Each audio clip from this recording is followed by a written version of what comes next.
don't have a kid. I have a wife. That's a start, I suppose. I'm a very happily married man. I'm a man in love, actually. How many men here in love? A few of you. By the way, those of you who are here, any men who are here with women and you didn't react when I asked if you were in love, you have a very frosty journey home ahead of you. That's all I can tell you. That was a good show tonight, wasn't it?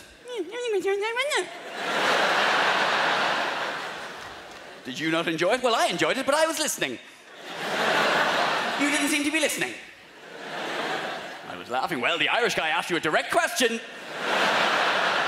Love is a funny thing. Being in love and falling in love are obviously two quite different things, aren't they? They both have their own merits. They both have their pros and their cons. Falling in love, for instance, is very exciting. I'll give you that.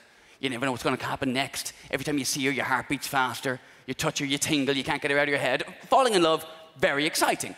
And being in love is fine. So they both have their own merits, is what I'm trying to say there. You try and do things to keep the romance going, and if you're a bloke, that's your job. And if you're a woman, your job is to tell us if we're doing our job correctly. We try and do things to keep the romance going, but every now and again, ladies, you might do things that'll suck the romance back out again. Like ask us questions. Stop doing that. I don't mean questions like, where you been till now, who are you texting, what are you doing on the net at this hour? They're fair enough.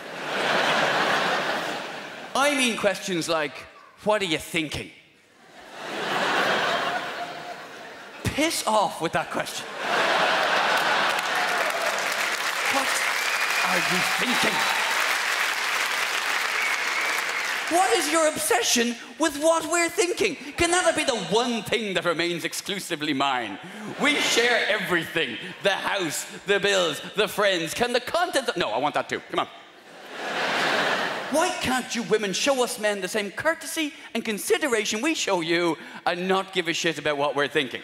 Why can't you do that? Because do you want to know the honest answer to that question? As soon as you say to your man, what are you thinking? Do you want to know what he's thinking? He's thinking, shit, better think of something to say, I've been thinking. That's what he's now thinking. Whatever he had been thinking before you asked that question, no matter how reasonable or innocent the thought was, it has gone now.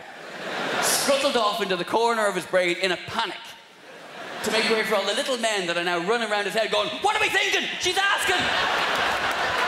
Quick, give me something to make it good. Somebody, you, what do you have? What do you have? She won't believe that in a million years. Come on, lads! You. That's not even a real place, for Christ's sake! What do you have? That's your sister. What are you trying to do to us?